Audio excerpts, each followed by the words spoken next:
What is up, everybody? It is me, DevilNeverCry, and we are back with a quick video on DMC Peak of Combat, hopefully acting as a bit of a refresher to what exactly this game is. Following my limited coverage on this game, I've seen people not just in my comment section but all over the internet wonder and ponder what exactly is this game, how does this fit into the mainline series, and what is all this gacha nonsense I keep hearing about? Is this DMC gone play to win? Hopefully we aim to answer all of those questions in this video. Starting at the very beginning, at the tail end of 2017, Chinese video game developer Yunchang Games, now known as NEBULAJOY, acquired the rights to a DMC mobile title from Capcom. Since then, the mobile title has been in continuous development up until June 11th, when the game finally released in mainland China. During the course of this development, the game had several betas, as well as going through 2 name changes.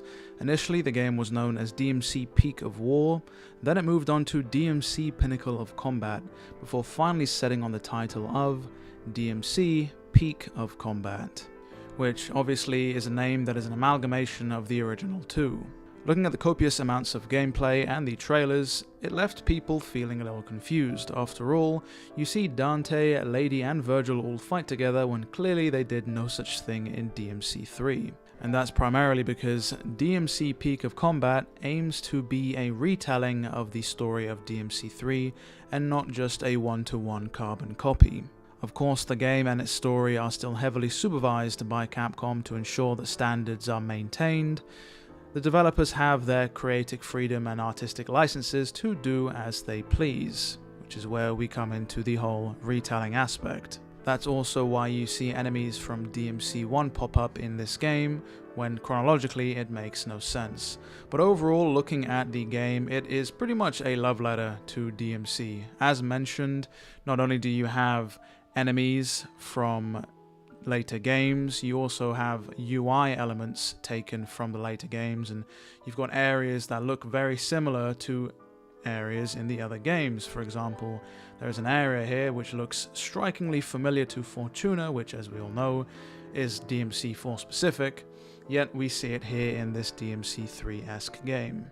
Moving on, a lot of people scoffed at the idea of a DMC mobile title. After all, mobile games are supposed to be clearly inferior to their console and PC counterparts in every single way. But after putting a bunch of hours into a few of the betas for this game, I can comfortably say that this game absolutely knocks it out of the park for a mobile title.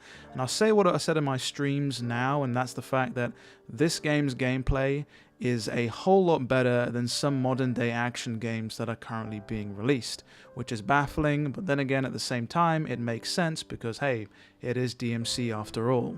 You've essentially got all of the staples here for what makes a DMC great. Fairly responsive controls, jump cancelling, attack cancelling, weapon switching, and even style switching to a certain degree. Couple that with the fact that you can play as not only as Dante, Lady, and Vergil, and you've got a whole host of fun.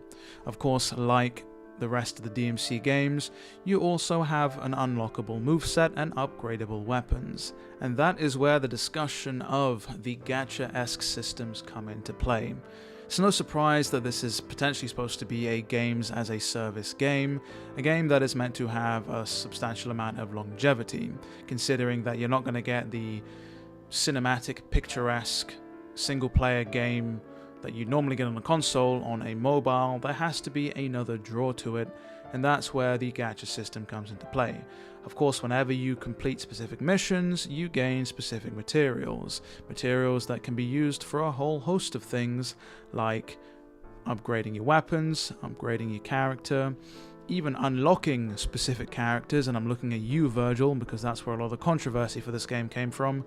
You actually have to spend material to gain a chance, shall we say, to get Vergil in a random draw, which, don't get me wrong, I'm not a big fan of this either, but there have been varying degrees in which people have managed to get Vergil. Some people have found him quite easy to get, with minimal draws needed, and some people found it quite hard. At the same time, it's also important to note that the drop rates across the different betas changed, so those experiences might not necessarily be relevant to the final game.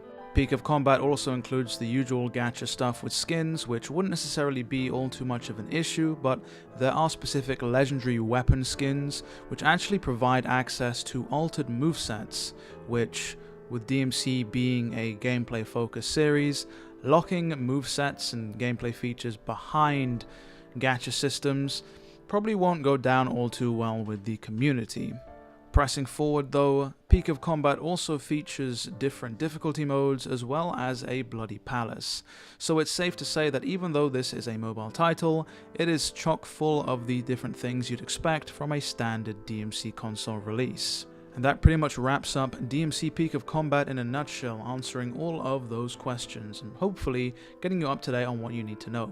I did specifically mention the game is available on mainland China, and if you'd seen my other previous video on DMC Peak of Combat, you'll know that the developers confirmed that localization was taking place for this game for a worldwide release.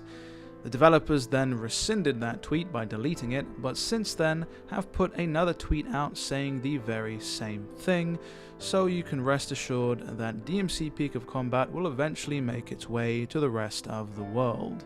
Of course, if there is anything else you feel that I've left out or I've left unanswered, pop your question down in the comments below and I'll do my best to answer it for you.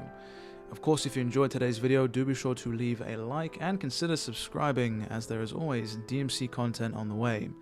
And with all that said and done, it has been me, DevilNeverCry. I would like to thank all of you for watching, and as always, I'll see you all next video.